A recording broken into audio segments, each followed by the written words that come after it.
Gati. Mirë, ja po çojmë këmbë dhe unë. Përshëndetje të gjithëve, mirë se keni ardhur. Jemi në finalen e vogël të Ri Debate. Do të mbyllim sot një rrugtim i cili ka nisur 9 muaj përpara. Jemi përballur me faza të ndryshme të këtij projekt programi. Kemi filluar me trajnimet, kemi vazhduar pastaj me debatet rajonale duke u spostuar në qytetet që janë bërë pjesë. Kemi qenë në 31 bashki për të zhvilluar debate, të cilat kanë sjellë në këtë finale të vogël sot dy skuadrat me pikët më të mira përsa i takon vlerësimit të debatit që kemi ndjekur në gjysmëfinale. Kështu që dua të falenderoj shkollën Aleksandër Mojsiu nga Kavaja dhe shkollën Qemal Stafa nga Tirana, që falë punës së tyre përgatitjes kanë arritur të jenë pjesë e finales së vogël. Sot do të ndajmë çmimin e tretë, përsa i takon debatit që do të ndjekim tani. Dhe pa humbur kohë, dua t'ju prezantoj dhe me jurin që do të bëj vlerësimin, duke nisur nga Blerta Tuci, ekspert e politikave europiane. Do të flasim sot për integrimin në finalen e madhe, ku më mirë se sa Blerta do të bëj dhe vlerësim përsa i takon edhe debatit të sotme. Gjithë përfshirëse, eksperte, përsa i takon edhe shoqërisë civile, prej 20 vitesh ndoshta tashmë është pjesë e shoqërisë civile. Nga ana tjetër dua të falenderoj Vladimir Thanon, gazetar në Radio Televizionit Shqiptar. Ju i njihni tani pak a shumë jurin tonë, kështu që dua të falenderoj dhe Oltiana Ramën, drejtoreshe e organizatës PVN, kontribues shumë të mirë, do të thoja të Ri Debate, sepse i kemi pasur që nga edicionet e para dhe deri në edicionin e 9. Kështu që uroj që të bëni një vlerësim sa të mirë dhe më vonë të zbulojmë se cilët do të jenë ata që do të mbajnë trofeun e vendit të tretë. Shumë falenderit. Falenderimet shkojnë dhe për dy mësuesët që ju kanë përgatitur dhe që ju kanë sjellë sot në finale. Dhe nëse nuk do të kishim Agjencinë Kombëtare të Rinisë apo AMSHC, nuk do të ishte i mundur dhe ky aktivitet sot, sikurse nuk do të ishin të mundura të gjitha aktivitetet, falë për kushtimit, por edhe të organizatës Cibernetik që e zbaton këtë projekt. Mirë, pa humbur kohë, do të fillojmë tani me ndarjen e qëndrimeve, por pikë së pari do të zbulojmë pak edhe temën. Tema do të jetë zgjedhja të emigrosh apo të qëndrosh. Ky do të jetë debati i skuadrave. Pra, në këtë debat të parë, të 8 antarë do të kenë nga 1 minutë kohë secili, përse i takon temës. Do të emigrojmë apo do të qëndrojmë? Pse? Këtë do të zgjidhim pas pak, për të dëgjojmë edhe argumentet tuaja. Kështu që do t'ju lutesha që ishit të vëmendshëm dhe të jeni sa më koherent dhe të logjikshëm përsa i takon argumentave që do t'jepni. Tani do të ndajmë qëndrimin, do të thoj Kesin te globi këtu, dhe pastaj në debatin e dytë do të ketë të drejtë zgjedhje Dea.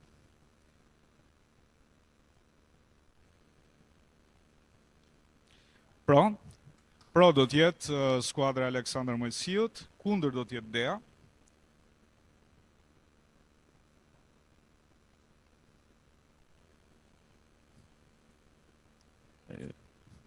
Okej, faleminderit. Ka ky moment keni 7 minuta kohë përgatitore, keni ato vendet atje që mund të shkoni të përgatiteni.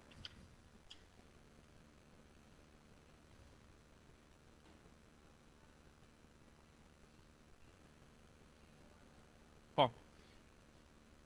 Pra ju jeni pro qëndrimit.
Mirë, bëhemi gati.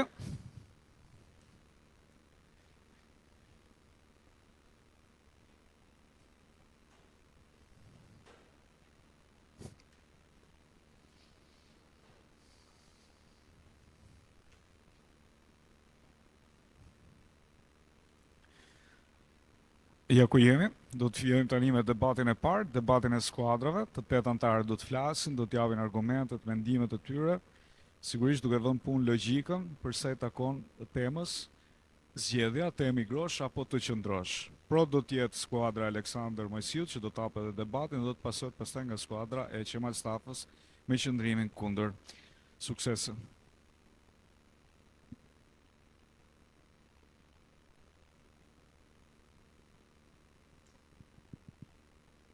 Përshëndetje të gjithëve, unë jam Kesi Shej nga Gjimnazia Aleksandër Mojsiu Kavaj dhe sot bëjmë qëndrimin se të emigrosh është zgjedhja më e mirë.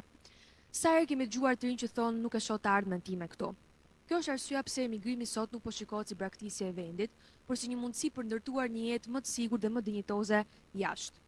Vetë emigrimi si koncept do të thotë largimi i një individi nga dheu për të jetuar, studiuar apo punuar në një vend tjetër për një periudhë gjatë kohore, dhe një fenomen i tillë nuk është as pak i ri për Shqipërinë. Përkundrazi, që nga shekulli 15 e deri në ditët e sotme, Shqipëria ka kaluar një sër valesh emigracionin, ku gjatë 3 dekadave të fundit, kjo është kthyer në një realitet fort social dhe ekonomik.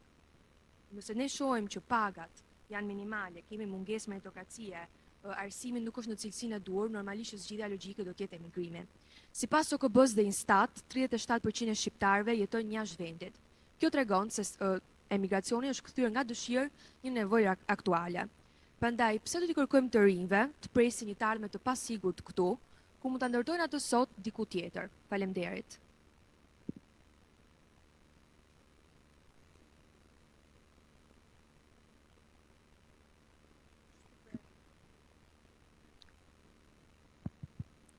Përshëndetje të nderuar gjyqtarë dhe kundërshtarë dhe të pranishëm.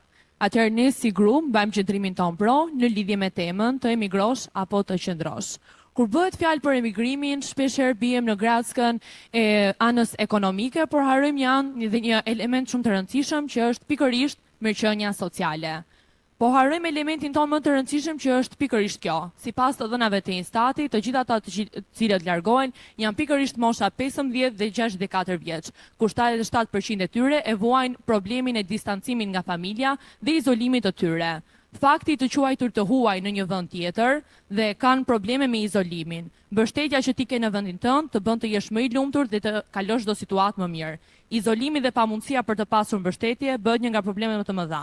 Fëmijët në distancë dhe distancimi nga familja e bëjnë më të distancuar dhe më të mbyllur jetën. Prandaj të qëndrosh është zgjedhje më e mirë sa të zgjodesh në vendin tënd. Dhe gjithashtu do të doja një pyetje me argumentin që u thatë. Po nëse të gjithë largohemi për një vend më të sigurt, kush do të jetojë në këtë vend? Ju faleminderit. Përshëndetje, dëgjova vëmendjen tënd, por nuk do të thotë se jam dakord plotësisht me atë që ti sapo the. Jam mendimi se do të jemi pak objektiv dhe duhet flasim për statistika. Është shumë e rëndësishme që njëri shqiptar sot mund ta ndërtojë një jetë më të sigurt dhe më dinjitoze jashtë shtetit. Të emigrosh, fa kjo është pyetje që të rinj shqiptar i bëjnë vetë sot. Duhet qëndroj apo duhet emigrojë? Përgjigja që ne marrim shpesh është që duhet të emigrojmë. Pse ndodh kjo? Flasim për diferencat në paga. Pagat minimale ndryshojnë shumë me vendet europiane dhe ajo që është në Shqipëri. Nëse flasim për sipas Eurostat në Gjermani dhe në Luksemburg, pagat minimale pra mund të shkojë afër 2000 euro bruto, ndërsa nëse flasim për pagat minimale në Shqipëri, një pagë mesatare neto mund të jetë 77.000 lekë të reja ose 750 euro. Pra, njëri shqiptar që jeton jashtë shtetit ka mundësi të kursej, ka mundësi të krijojë një pavarësi financiare, ka mundësi që të investojë në veten e tij pa e patur këtë stresin e menaxhimit financiar. Dhe ajo që është e rëndësishme është edhe në Shqipëri nëse ne kemi sot shumë profesionistë, shumë të rinj që kanë mbaruar universitete, kanë bërë një shkollim shumë të madh, por që nuk arrin dot që të paguajnë dhe të përballojnë shpenzimet bazë të jetesës. Dhe është normale kjo që njëri sot të punojë, të dihet të mos ndërtojë atë që ai me të vërtetë dëshiron. Shumë faleminderit. Atëherë të falenderoj për argumentin tënd, por do doja të nisja me një këndvështrim tjetër të argumentit. Si fillim, nëse ne të rinjt i drejtojmë drejt emigrimit, ata i përballen me një realitet e para më të egër dhe më lart vendit të tyre. Gjithashtu, në vendet perëndimore, ne e dimë që pagat janë më të larta, por gjithashtu edhe jetesa është më e shtrenjtë. Për shembull, Rumania e ka pagën më të ulët dhe është në BE. Llogaritë dhe shpenzimet jashtë janë akoma edhe më të larta. Për të kaluar të këndvështrimi jonë, është se qëndrimi i të rinjve lidhet pikërisht me përdorimin e kapacitetit të rrjetit familjar. Pra, në vendet perëndimore shumë të rinj përballen me vlera monetare shumë të larta, siç janë arsimi, siç janë shëndetësia, gati të papërballueshme për një të ri si puna jonë. E për më tepër edhe pa mbështetje emocionale. Qëndrimi në familje i mundson atyre një arsim, një shëndetësi, një siguri akoma edhe më të lartë dhe e bën më të lehtë rritjen dhe mbështetjen e tyre emocionale.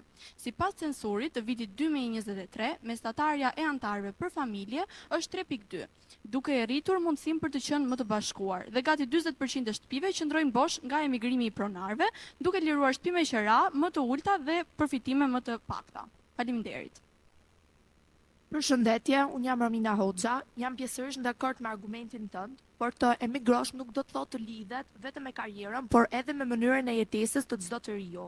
Vende të ndryshme si Kanadaja, Zvicra apo Gjermania u ofrojnë të rinjve mundësi në shëndetësi, transport, por edhe në siguri publike. Sipas OECD-s, këto vende janë më lart se Shqipëria për sa i përket mirëqenies sociale apo standardeve të jetesës.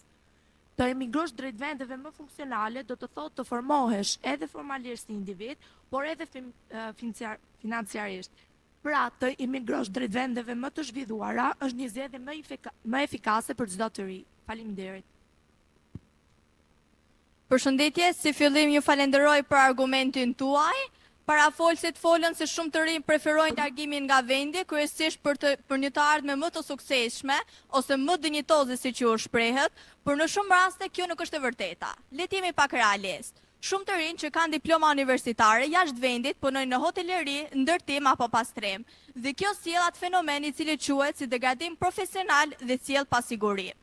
Të rinj përballen me punë informale, mungesë dokumentacioni ligjor apo mungesë sigurie shpesh kur largohen nga vendi. Ndërkohë që në vendin e tyre ato mund të ndërtojnë një të ardhme graduale, të qëndrueshme dhe më të sigurt. Sipas raporteve të Instat të vitit 2024, vetëm 30% e të rinjve ushtrojnë profesionin e tyre, duke lënë rreth 70% të tyre pa ju njohur diploma jashtë vendit. Tani pyetja që ju drejtoj është: a ja vlen të largohesh për një jetesë më të mirë nëse të përballesh me kushte të vështira pune, larg profesionit tënd dhe pa siguri dhe nuk e di nëse kjo sakrificë do të vlerësohet në fund? Faleminderit. Përshëndetje, unë quhem Kesia Salliu, dhe për sa i përket argumentit tënd, unë nuk jam fare dakord me ty. Pasi do më dëgjosh dhe do biesh dakord me mua për këtë që do të them. Një pjesë e mirë e atyre që kanë emigruar, faktikisht nuk punojnë në hoteleri apo gjëra të tjera, të themi profesione disi bazike, por kanë një status goxha të lartë.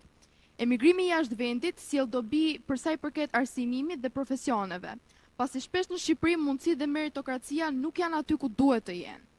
Universitetet europiane kanë lidhje të forta me tregun e punës, programe praktike si dhe laborator modern, që në fakt në Shqipëri nuk është se funksionojnë shumë. Kualifikimet e specializuara të tyre janë goxha të mira dhe mundsojnë punësim si dhe në kompani prestigjioze. Edhe nëse ne vendosim të kthehemi sërish në vendin ton, pra në Shqipëri, kjo nuk do të jetë as pak problematike, pasi ne do të kemi një frymë të re, do të kemi një mentalitet akoma më profesional. Në fund të fundit, pse duhet të kufizojmë potencialin e të rinjve kur mund ta zhvillojmë atë më shumë jashtë vendit. Faleminderit. Faleminderit për argumentin tuaj, ndonë se lë pak boshlik për shkak se ju nuk keni treguar asnjë burim se ku i bazoni këto statistika për njerëzit të cilët pas kanë status të lartë. Dhe në fund të ditës unë shkoj me parimin që është më mirë të jesh shqiptar i fshatit se sa i fundit i qytetit, se në fund ditës Shqipëria është zhvilluar shumë në anën ekonomike vitet e fundit, ku sipas studimeve të World Bankut është zhvilluar 4% në 2024 dhe 3.6% në gjysmën e 2025-s. Zhvillim shumë i madh për sa i përket një shteti kaq të vogël, ama shtetet perëndimore janë mbi ngarkuar dhe gjithashtu kanë pasur një konkurrencë shumë më të lartë dhe barriera shumë të mëdha, të cilat njerëzit e thjeshtë dhe qytetarët që kërkojnë profesione elitare nuk munden që t'i përmbushin. Ndërkohë që në Shqipëri është më lehtë për t'i përmbushur këto barriera, për t'i kaluar dhe gjithashtu për të mos pasur konkurrencë më të madhe. Në Shqipëri nuk ka, pra, për shkak të kësaj mos konkurrence, njerëzit munden që të përfitojnë profesionin e tyre që kanë kërkuar, duke mos u bazuar tek një punë mediocre, të cilët ato nuk e kanë kërkuar dhe nuk e kanë dashur që në fillim. Shumë faleminderit. Përshëndetje, unë jam Darli Dibra. Pse duhet të qëndrojë njeri në Shqipëri kur dhe të luftoj për vite, kur nuk ka drejtësi? Shqipëria ka mungesë të meritokracisë. Kjo ndodh për shkak se nxënësit, sapo dalin nga shkollat apo nga punat që ata kanë filluar, kanë probleme të shumta. Në BE, në vendet e BE-s, punëtorët kërkohen të kenë aftësi të veçanta në punim, të kenë eksperiencë. Por në Shqipëri kërkohet miqësia dhe njohjet. Sipas Transparency Institution, lukuria e korrupsionit vërehet dhe ndodhet më tepër në Shqipëri se sa në çdo vend tjetër të BE-s. Në Shqipëri, njohjet bëhen më të vlefshme se puna dhe vlerësohet më pak objekti kyç që puna, të mos vlerësohet si objekti kyç, por njohjet si të tilla. Mund të më thoni ju si mund të qëndrojë njeri që vjen nga se talenti dhe përkushtimi t'i shkon dëm dhe shprehja e famshme është më mirë i fundit në Rom se sa i pari në katundin tënd plot balt. Përshëndetje, ju falenderoj për argumentin tuaj, por do doja t'ju jepja disa kundërshtime. Fillimisht, dua t'ju pyes se ku bazojeni ju kur thoni që në vendin tonë nuk ka drejtësi. Mua më duhet një statistikë për të konfirmuar këtë. Gjithashtu, nëse të gjithë shqiptarët do të vazhdojnë të emigrojnë, atëherë si do të rregullon të gjitha këto probleme që ju përmendi për këtë vendin tonë? Tani do doja të kaloja pak dhe tek argumenti im, ku kemi folur dita tani vetëm për punën dhe do të thoja që qëndrimi në Shqipëri e ka bërë të mundur dhe veprimin me punën. Pasi ju mund të punoni në kompani ndërkombëtare duke hedhur poshtë mitin se të rinj duhet të emigrojnë vetëm për të punuar. Teknologjia dhe zhvillimet e reja në botë kanë bërë të mundur që të rinjt të punësojnë në kompani ndërkombëtare me punë si web design, software engineer e të tjerë, duke ndihmuar që të përfitojnë nga pagat e larta perëndimore, por edhe nga çmimet e ulta të vendit tonë. Sipas AEDF-s dhe zhvillimeve të tregut të punës, Shqipëria është bërë një vend më i rëndësishëm në degën e IT-s, duke rritur punësimet e të rinjve në këto degë. Pra, dhe një pyetje e fundit, a mendoni ju se është e drejtë që të rinjt të largohen nga vendi i tyre, kur kanë aftësitë e tyre për të zhvilluar punën këtu? Faleminderit. Përshëndetje, quhem Alvi dhe dua të theksoj diçka. Ti the është e drejtë për një shqiptarin të largohen nga vendi i tyre kur kanë aftësi për të jetuar këtu.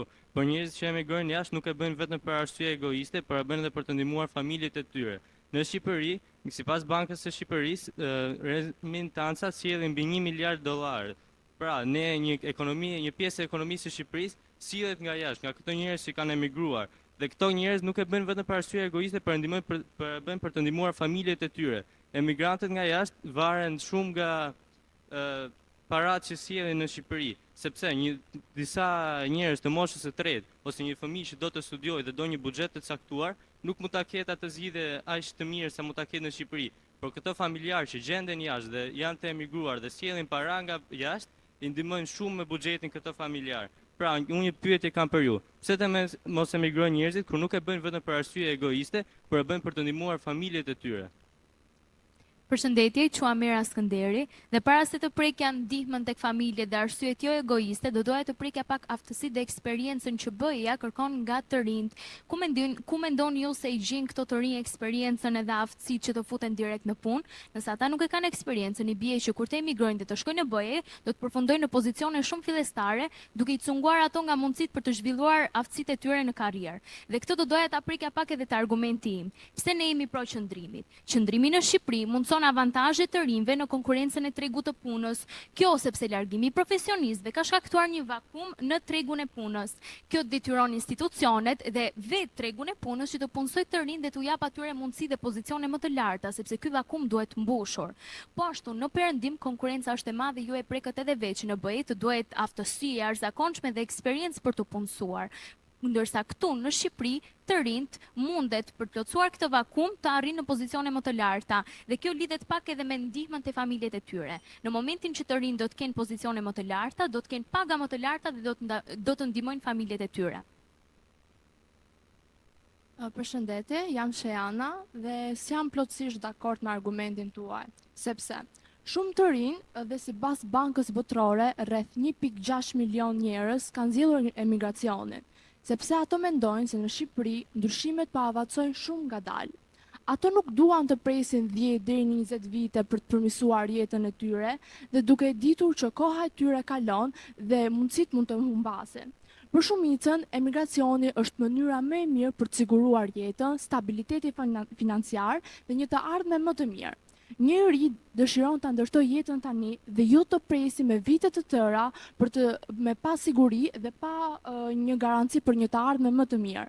Sepse koha është një aset i pakhthyeshëm, askush nuk mund ta rikthej kohën e humbur për të pritur këto ndryshime që nuk mund të vinë kurrë.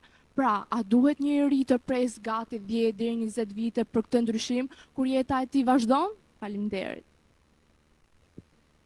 Vendet perëndimore është e vërtet që japin mundësitë e tyre, këto nuk e mohojmë. Por arsyeja pse njerëzit emigrojnë është sepse anashkalojnë problemet që ata hasin me të vërtet në vendin e tyre.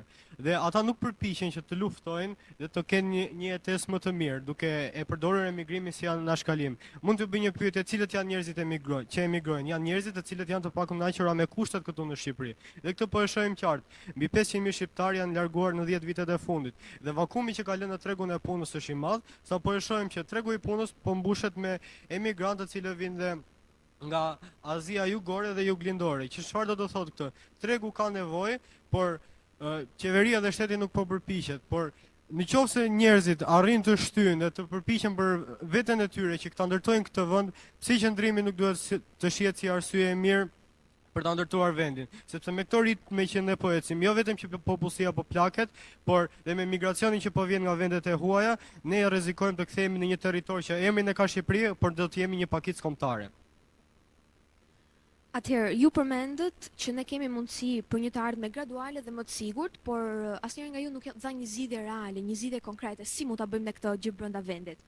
Prandaj imigracioni nuk është thjesht të largohesh nga Shqipëria, por është përpjekje për të gjetur atë që të ka munguar në vendin tënd. Siguria, meritokracia, stabiliteti dhe mundësi reale për të ardhmen. Nuk është e lehtë të largohesh nga vendi, nga të afërmit e tu, nga familja jote, por kur një njeri shqiptar sheh që puna e tij nuk po shpërblet aq sa duhet, atëherë ai e sheh emigracionin si një zgjidhje më shumë logjike se sa emocionale. Statistikat tregojnë se miliona shqiptar po largohen nga vendi dhe kjo nuk është një rastësi. Prandaj mendoj që pyetja më e drejtë në fund të ditës nuk është pra a duhet i mbajmë me zor shqiptarët të qëndrojnë këtu, por duhet gjejmë arsyen, të kërkojmë arsyen pse ata vendosin të largohen dhe pse mendojnë se kanë një të ardhme më të mirë jashtë vendit. Faleminderit. Në përfundim të këtij debati, si fillim do doja të falenderoja gjithë panelin kundërshtar sepse ofruan disa argumente të vlefshme dhe interesante që lidheshin me pagat më të ulta, kushtet më të mira sociale, ekonomike, të punës së tjera me radhë, apo mungesa e drejtësisë, remitanca dhe avancimi i pagat. Megjithatë, ne nuk po themi që t'i mbajmë me zor shqiptarët në vendin e tyre, por po themi që nuk është zgjidhje që ti të shmangesh dhe të mos përballesh me problematikat e vendit tënd, në momentin që ky vend ofron mirëqenie sociale më të mirë se vendet e tjera sepse ti je pranë familjes tënde, gjithashtu ti ke mbështetjen maksimale nga familja dhe je gjithnjë në praninë e tyre, kushtet janë më të mira të jetesës, ka më shumë kushte pune sepse konkurenca është më ulët dhe ti ke më të thjeshtë të dalësh në tregun e punës dhe nëse ti je i mirë, je i aftë, ti mund të jesh njeriu më i suksesshëm në Shqipëri. Dhe mbi të gjitha, ti mund të punosh nga shtëpia, pra ti mund të jesh një punëtor për Bashkimin Evropian, për Amerikën, për Azinë e tjera me radhë, por ti je prap një aset shumë i rëndësishëm për vendin tënd. Dhe në këtë mënyrë zgjidhja është vetëm që ti të qëndrosh në vendin tënd. Ju faleminderit.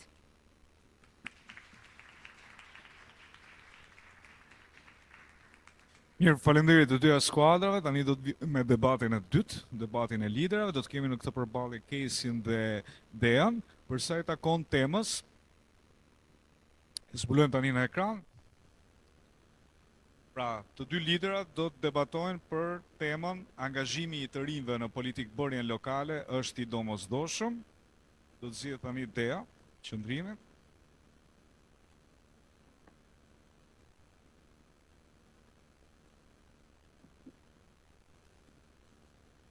E drejtojmë nga kamera. Pro do t'jetë Dea, kundër do t'jetë Kesi. Keni 7 minuta kohë përgatitore. Ju dua pak më energjik, jemi pak të fjetër. Re-debate. Hajde. E bëjmë një kështu? 1, 2, 3. Jo. 1, 2, 3, ridibet! Po ju, ku jeni ju? Hajde edhe njërë. 2, 3, ridibet! Kjo është atmosfera që duam, kjo është ajo çfarë duam dëgjojmë tani dhe duam një debat sa më të bukur, sa më të ndezur, sepse tek debati i parë realisht na mungoi pak. Kështu që ju uroj shumë suksese. Ngeni nga 2 minuta për secilën ndërhyrje. Do të mbajmë pak qetësi, faleminderit. Dea do të hap debatin dhe do të vazhdoj pastaj Casey që mban qëndrimin kundër. Sukses.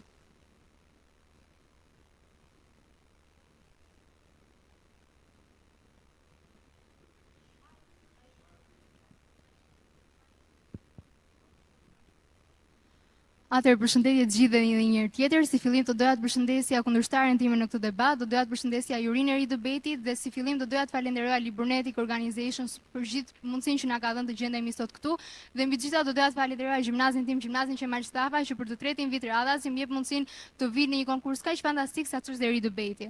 Atëherë tema për të cilën ne sot do të diskutojmë është për angazhimin e të rinjve në politikë bërje. A është kjo diçka e domosdoshme apo jo? Unë sot mbaj qëndrimin pro. Atëherë po, është e vërtet se kohët e fundit ajo që diskutohet më tepër është angazhimi të rinjve në politikbërjen lokale në vendin tonë. Dhe aktualisht ekziston një 9.3% i të gjithë të rinjve shqiptar, të cilët janë të angazhuar në politikë bërje lokale në vendin tonë, ku këta të rinj jo vetëm janë pjesëtar të partive politike të ndryshme, por gjithashtu ata janë të aftë ndajnë pikpamjet e tyre politike, platformat që ata sugjerojnë, risi dhe ide dhe inovacione të shumta, që jo vetëm zëri tyre të dëgjohet, por të kenë një kontribut konkret në vendin e tyre. Si fillim, argumenti i parë që dua të paraqes para jush është që të rinjt janë gjithnjë bashkë me inovacionin, sepse të rinjt janë ata të cilët marrin vesh më tepër nga media sociale, nga websajtet, platformat e ndryshme të janë me radhë, çka u vure edhe në fushatën e fundit elektorale, në të cilën shumë të rinj shqiptar, të cilët ishin të angazhuar me partitë respektive që ata mbështesin, arritën që të gjitha platformat e partive të tyre t'i promovonin nëpërmjet mediave sociale, kryesisht Instagram dhe TikTok. Dhe në këtë mënyrë ata nuk paraqesin vetëm qëndrimin e tyre, por gjithashtu tregojnë dhe mbështetjen dhe admirimin për politikën që ata kanë zgjedhur të mbështesin. Dhe kjo gjë nuk është vënë vetëm në Shqipëri, por është vënë edhe ndërkombëtarisht me pranverën arabe, e cila është një lëvizje në 2012 e bërë në Afrikën e Veriut dhe në vendet e lindjes së mesme, të cilat ishin ku të rinjt u ngritën për të kërkuar të drejtat demokratike. Ju faleminderit.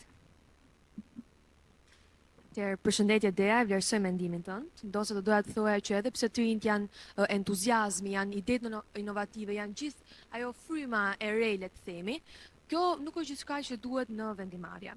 Ne pyetja që ne shtrojmë sot nuk është a janë të vlefshëm të rinj në shoqëri apo jo, sepse ne e dimë që normalisht çdo pjesë tjetër e shoqërisë kanë vlerën e tyre. Ajo që ne diskutojmë është nëse është e domosdoshme prania e të rinjve në vendimarrje, dhe ne besojmë se jo domosdoshmërisht. Vendimarrja lokale ka të bëjë me gjithë ato gjëra dhe vendime që merr bashkia, duke nisur që nga buxhetet, taksat, infrastruktura, transporti urban, arsimi, zhvillimet, ato aktivitete kulturore, hapësira sportive, pra të gjithë gjërat që janë në nevojë të qytetarëve. Dhe këto janë gjëra që edhe pse kërkojnë atë frymën e re, kanë nevojë për përvojë, kanë nevojë për eksperiencë, diçka që të rinjt sot nuk e kanë gjithmonë. Do doja të thoja që nxitjet që japin të rinj gjithmonë janë ato pak më inovative. Por përvoja dhe eksperjenca që kanë ata njerëz, të cilët kanë vite të cilët punojnë, kanë ndjekur politikën, kanë punuar me njerëzit, me të rinjt dhe janë afër komunitetit, ata arrin të kuptojnë shumë mirë se çfarë duhet dhe të marrin vendime të cilat janë më të përgjegjshme, vendime të cilat janë më pranë aktualitetit dhe zgjidhje më afatgjata, sepse të rinjt ndonjëherë bëjnë zgjedhje më shumë emocionale sesa reale dhe fitimprurëse për komunitetin. Ndërkohë që personat të cilët janë më të rritur dhe më me përvojë, e cila fitohet nga jeta dhe nga eksperienca, bëjnë zgjedhje të cilat kanë një ndikim më të madh dhe më të mirë për komunitetin. Faleminderit.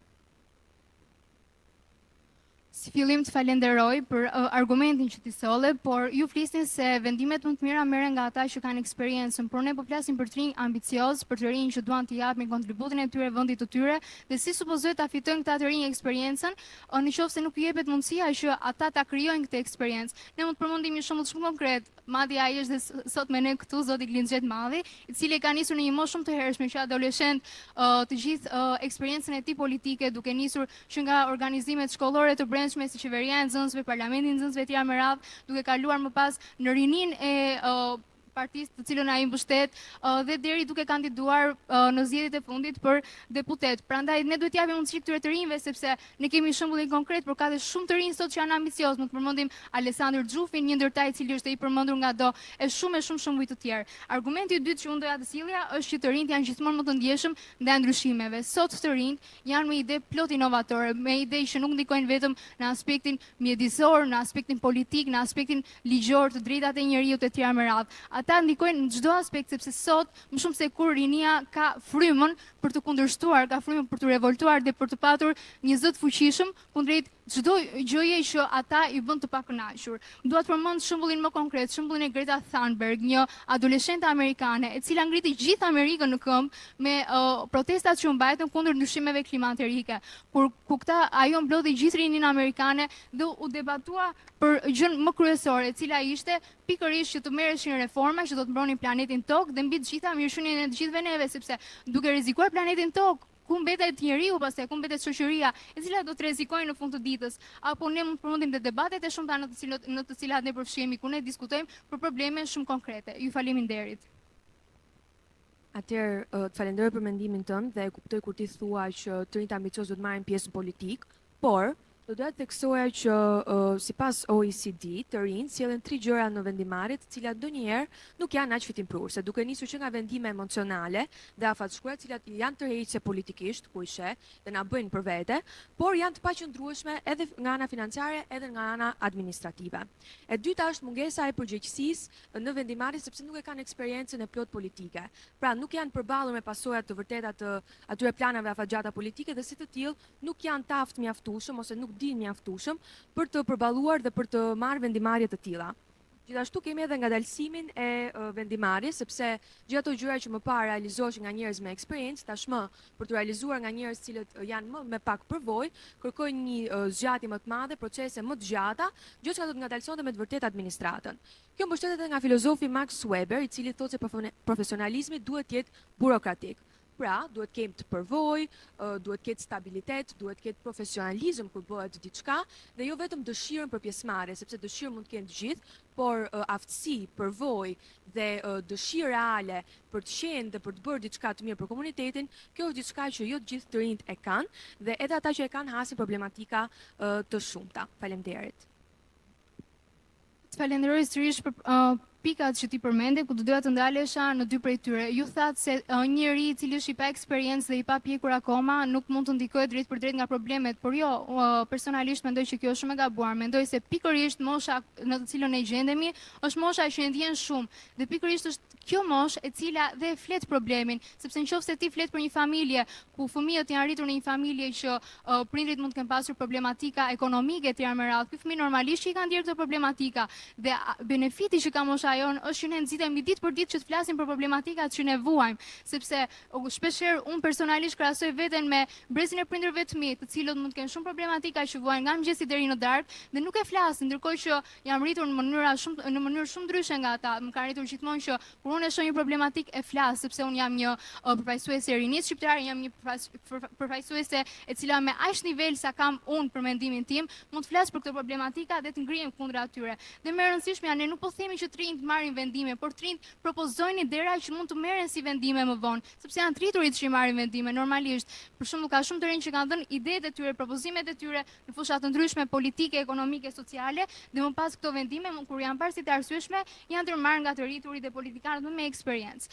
Gjithashtu do doja të përmendja shumë debatet. Ne sot jemi në një debat. Ne debatojmë për tema të ndryshme si ekonomia qarkulluese, qëndrimi apo emigrimi etj me radhë, të cilat dhe këto në vetvete janë problematika politike që ndikojnë në një mënyrë apo në një tjetër vendin ton. Dhe çfarë është më e rëndësishme, unë për vete kam qenë në një debat parlamentar ku ne kemi diskutuar dhe për politika aktuale, për shembull si ndalimi i TikTokut, ku të rinjt përfaqësojnë pikpamjet e tyre në lidhje me këtë tematik, për shembull ndalimi i TikTokut pro kundër etj me radhë. Dhe pikërisht janë dhe mekanizma të tillë si debatet që i mundsojnë të rinjve të paraqisin të gjitha idetë dhe pikpamjet e tyre. Ju faleminderit. Atëherë, do doja të thoja edhe një herë që ne i vlerësojmë idetë e të rinjve, potencialin e të rinjve, po flasim për vendimarrje aktuale, po flasim për vendimarrje reale. Pra, me të vërtet, ato idetë, propozimet e të rinjve janë të vlefshme, por sa të përfshirë dhe sa duhet përfshihen realisht në vendimarrje të rinjt. Ti the shumë mirë që ja debate që ne po bëjmë sot apo shumë të rinj përfshihen politik, por ajo çka ne shpesh vëmë re është që të rinjt janë aty simbolikisht. Kjo e thënë edhe sipas European Youth Program, ku tregohet se politika ose grupet e ndryshme politike i përfshin të rinë në institucione, vetëm për treguar që janë aty dhe institucioni është më modern, është më i mirë, por përfshirja e tyre dhe angazhimi i tyre nuk ka të bëjë fare dhe nuk është fare real. Pra, për të thënë kjo që të rinjt marrin pjesë vetëm simbolikisht, duke humbur shpresën tek politika, duke humbur besimin tek politika, duke thënë që shiko se përderisa mendimi im nuk po merret përbazë, atëherë pse duhet ndikoj, pse do ta bëj këtë gjë unë në vendimarrjen time. Pra, nëse të rinjt po shohin që thjesht janë aty për figurë, janë thjesht një dekor politik, pse duhet të shkojnë dhe të marrin pjesë aty ku ka humbur shpresa për ta? Pse duhet marrin pjesë në një vendimarrje e cila ata nuk i përkrah? Faleminderit. Duke që se kjo është ndërhyrja ime e fundit, si fillim do doja të falenderoja kundërshtarin time për gjithë argumentat që ajo solli këtu dhe lidhur me faktin që ju thoni se rinia sot instrumentalizohet, pra që ajo përdoret në mënyrë fiktive nga partitë thjesht për figurë simbolike, kjo është një ide, do të thoja paksa utopike, sepse ne kemi shembuj konkret të cilët u nisova pak më parë, por do doja të fokusohesha së fundmi dhe tek një ndryshim kryesor, MUN, i cili është një format debati ku të rinj debatojnë sipas kushteve të Kombeve të Bashkuara për rezoluta të ndryshme politike dhe në 2012-ën rezoluta e miratuar nga OKB-ja për angazhim rinor për demokraci të suksesshme është pranuar nga shtetet e OKB-s ku të gjitha këto vende anëtare kanë ndërmarrë politika në mbështetje të të rinjve. Dhe në përfundim do doja të ripërmendja edhe një herë argumentat e mia ku unë ritheksoj se të rinjt janë gjithmonë njësh me inovacion, ata e dinë gjithmonë se çfarë ndodh në sekondën e parë që ajo gjë del. Dhe pikërisht këtë inovacion ata e përdorin në politikë për të shfaqur të gjitha pikpamjet e tyre politike. Janë gjithmonë të ndjeshëm ndaj ndryshimeve politike, sociale, ekonomike etj. Me radhë. Dhe mbi të gjitha, këta të rinj sot janë të angazhuar në jo vetëm në qeveritë e nxënësve, të shkollave të tyre apo të parlamentit nxënësve apo në forumet rinore të partive që mbështesin, por kryesorja të rinjt nuk janë vetëm e ardhmja, janë e tashmja. Dhe ajo që ne duhet ta përmendim dhe nuk duhet ta harrojmë kur është se demokracia në fund të ditës në Shqipëri erdhi nga lëvizja rinore e studentëve, sepse të rinjt janë gjithmonë zëri i revoltës, janë gjithmonë zëri i cili thotë që jo ne kundërshtojmë këtë sepse kjo nuk na pëlqen dhe ata sjellin ndryshimin, kështu që ne nuk duhet mendojmë vetëm për faktin që të rinjt mund të sjellin ndryshimin në të ardhmen, por jo, të rinjt janë një ndryshim aktual i shoqërisë sonë, jo vetëm për një të ardhme më të mirë, por edhe për një të tashme më të mirë. Ju faleminderit. Falenderoj Dejan dhe gjithë grupin e vet për këto mendime dhe argumente. Do doja të shtoja që ti përmende faktin që të rinjt duhet të jenë pjesë e politikbërjes dhe ka një vend shumë të rëndësishëm. Por sa i kanë mundësinë gjithë të jenë pjesë e politikbërjes lokale? Sepse njëri në Tiranë, një student në Tiranë, nuk është i njëjtë me një person i cili jeton në një zonë rurale, një person i cili punon për familjen, nuk ka të njëjtat mundësi dhe të njëjtën kohë që do të ketë edhe një person i cili merret me angazhime politike. Pra, ne gjithë nuk jemi të barabartë, si nga ana e mundësive ekonomike, si nga ana e nivelit arsimor, si nga jetesa, vendi ku jetojmë dhe gjithë gjërat e tjera me radhë. Ajo çka dua të them gjithashtu është se pas Wright Mills është krijuar një elitë, edhe në politikë, por edhe kur fillon rinia dhe duhet futet në politikë dhe në vendimarrjen lokale, kemi një grup elit i cili gjatë gjithë kohës vendos për të tjerët, por pa marrë mendimin dhe pa përfshirë gjithë pjesën tjetër. Diçka e cila nuk është produktive dhe nuk sjell ndryshim, nëse ne nuk interesohemi dhe nuk dim problematikat e secilit. Pra, për të përmendur edhe një herë ato çka thash gjatë gjithë fjalës time. Të gjithë pjesa e vendimarrjes lokale kërkon eksperiencë dhe përvojë. Pra ne nuk mund të besojmë të riu në vendimarrje lokale, gjëra të cilat kanë peshë të madhe për gjithë qytetarët, për gjithë komunitetin, kur një gjë të tillë mund t'ia besojmë njerëzve të cilët me vërtet kanë eksperiencën, përvojën, strukturën dhe janë të mjaftueshëm për të zgjidhur problemin në një kohë reale. Nga ana tjetër, siç thash edhe një herë, pra duhet profesionalizmi burokratik, ajo e cila e mban gjallë një administratë, duhet ketë patjetër kjo simbolika e të pasurit dhe të shenjit të secilit të ri në institucione dhe në programe të vendimarrjes lokale pa patur një qëllim konkret dhe duke qenë aty thjesht si një figurë, pra një gjë e tillë mund të abuzohet shumë shpesh, gjë që nuk sjell asnjë përfitim të mirë, dhe nga ana tjetër, siç ishte kjo e fundit, pra ndryshimi midis grupeve të ndryshme të shoqërisë. Ti the që rinia nuk është vetëm zëri i të ardhmes, është zëri i të tashmes, por do doja të thoja që të rit janë jo vetëm zëri i të ardhmes, por zëri të tashmes, i cili nëse janë të paqëndrueshëm nuk do të sjellin një ndryshim real. Faleminderit edhe një herë. Faleminderit të dyja vajzave. Tani është momenti që juria të mblidhet, nuk do të marrim rezultatin pas pak, do e marrim për gjatë finales, kështu që ju ftoj që edhe për debatin e dytë të jeni këtu, si publik, duke dëgjuar të rinj tjerë, juria do të mblidhet, do të bëj vlerësime dhe do shohim gjatë finales se cila do të jetë skuadra që do të mbajë trofeun e vendit të tretë. Pas bluzave të trasha që pash kur e keni nisur këtë rrugtim, pas jo vetëm bluzave të trasha, por edhe atyre soft dhe hard skills që keni dhënë, është koha të japim një duartrokitje Liburnetik për këtë rrugtim që ju ka dhënë Juve, po përveç këtij rrugtimi që ju ka dhënë Juve, për këtë rrugtim që na ka dhënë neve. Jam 9 vite pas, edhe ndihem shumë krenar që kam marrë pjesë në ridebate si gjyqtar, jam ndier gjithmonë shumë i respektuar për argumentat, por edhe për vlerësimet që na keni dhënë. Kështu që ky është fal punës tuaj, kontributit, por edhe demokracisë brendshme që ju keni si jo vetëm si projekt, po edhe si organizatë. Kështu që besoj që dekada e ardhshme, besoj se do sjelli edhe gjëra të reja.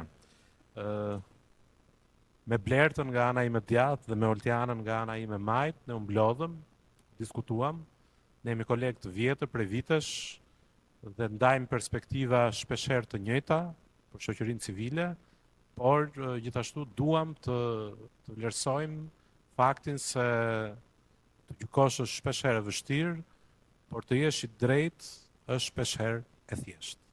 Kështu që dua të jap fjalën pak djathtë sa të majt.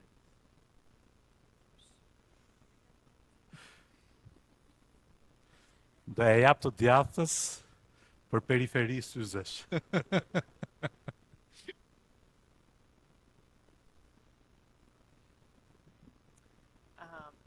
Faleminderit të dyja skuadrave, faleminderit kolegëve të mi që ndam këtë mundësi për të vlerësuar edhe për të qenë të drejtë edhe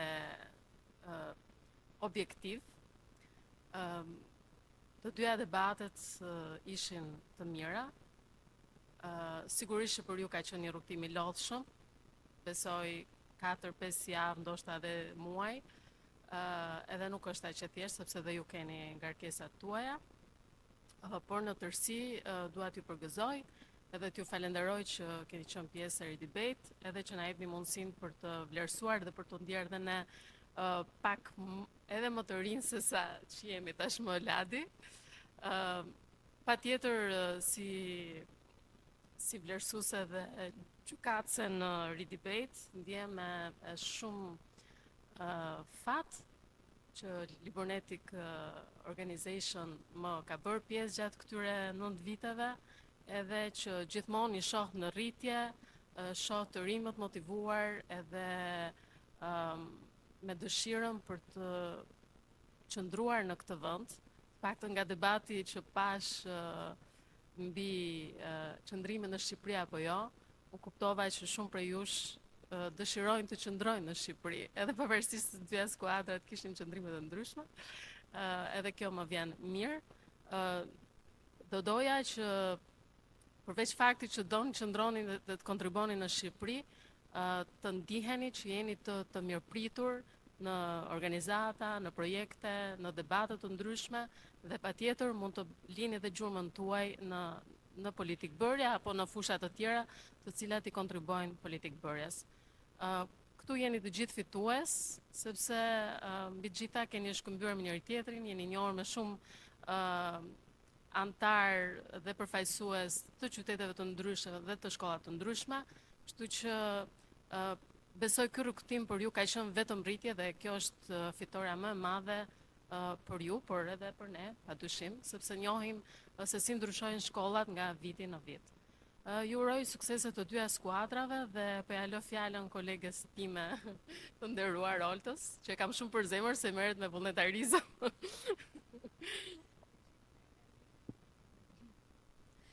Faleminderit. Ju m'lat pa fjalë, po i thoja Ladit, fleta që bukur sa unë s'di çfarë them tani, po e keni ju të medias këtë, por mbi të gjitha unë dua të falenderoj ju nxënësit, e di që keni shumë emocione, por na keni sjell dhe ne shumë emocione. Unë kuptova që duke dashur të nxjerr rezultatin, po vendosesha në këpucët tuaja, e di si ndiheni dhe siç tha dhe Ladi, të gjykosh nuk është e lehtë. Unë do kisha preferuar të isha aty mes jush, të bëja një debat se sa të isha në këtë pozicion. Dhe unë kam pasur fatin që ta filloj 9 vite më parë bashkë me kolegët e mi, dhe jam shumë falenderuese sepse kam mësuar shumë. Edhe sot mësova shumë nga ju, nga secili prej jush, nga mënyra se si ka artikuluar, nga mënyra se si ka argumentuar, nga mënyra se si keni menaxhuar emocionin, por edhe se si e keni përcjell emocionin. Keni treguar një nivel qytetarie shumë të lartë, që të gjitha këto aspekte dhe shumë të tjera, të cilat ju do t'i mbani pranë zemrës tuaj, në rrugtimin tuaj të jetës, janë ajo çfarë keni arritur më shumë. Pavarësisht se si dalin pikët dhe kush kalon vendi 3 apo vendi 4, për sot ju duken të rëndësishme. Dhe e di, sepse dhe ne kemi qenë, ndoshta jo në debate, se në kohën tonë të paktën në shkollën time nuk e kam pasur një fat të tillë, që e keni dhe ju, por që janë disa momente që duken shumë të rëndësishme, për shembull një rezultat. Po kur kalon kohë, kupton dhe qesh me veten që nuk është rezultati, po aq gjëra që keni mësuar, që ju duhet t'i fusni në punë gjitha këto aftësitë. Nuk e di, kur t'jeni në punë, kur t'jeni prindër, në përballje me gjyshrit tuaj, me shokët, me shoqet, dhe sot ju nuk e vlerësoni dot se sa shumë keni mësuar dhe sa shumë keni përfituar. Unë do t'ju uroja shumë suksese, jo vetëm në këto debate, por në çdo hap të tuaj, e në mënyrë të veçantë maturantëve, të cilët janë në një fazë kritike, që prap duket kritike, por nuk është vetëm ajo pjesë e jetës. Ne nuk u morëm shumë me debatet, ti komentojmë sepse ishin të dyja debatet në nivele shumë të mira. Tek debatet e para, unë po e prek vetëm pak, me qenë se dikush do kaloj në fazën tjetër dhe do ketë edhe një përballje të fundit. Në debatin e parë, nuk keni më? Okej, ndjes. Ky debat ndan pikërisht fituesit e çmimit të tretë. Por do keni debate tjera. Kanë ardhur sugjerime që duhet të angazhoni në debate ndërkombëtare. Kështu që këtë mund ta shohim dhe bashkarisht dhe shpresojmë që të bëhet realitet në ndonjë moment. Por në debatin e parë ne prisnim më shumë, sepse ishte temë që kishte më shumë për të folur. U fol shumë për punësimin, për të rinjt. Unë se ndjeva veten fare. Qofse jam në një moment a dua t'iki apo të rri, nuk më përfshit. E kam kaluar moshën e rinisë. Kështu që nuk mu adresua askush. Qofse do kishim sjell ndonjë prind të moshës time, ndonjë gjysh, pra emigracioni është një kompleksitet. Gjithsesi do keni mundësi që ti përfshini. Ndërsa në debatin e dytë sigurisht që ishte një debat i fortë, me shumë argumenta, me përmbledhje shumë të mira, me artikulim shumë të mirë, me shumë emocione, kështu që përgëzime dhe suksese. Mirë, faleminderit jurisë Finales Vogël për vlerësimet për komentet. Rrallëherë ndodh që të tre anëtarët të kenë të njëjtin vlerësim për sa i takon këtij debati që kemi ndjekur. Do ta zbulojmë pas pak se cili do të jetë edhe fituesi, kështu që ju ftoj të qëndroni për gjatë finales dhe ju uroj shumë suksese.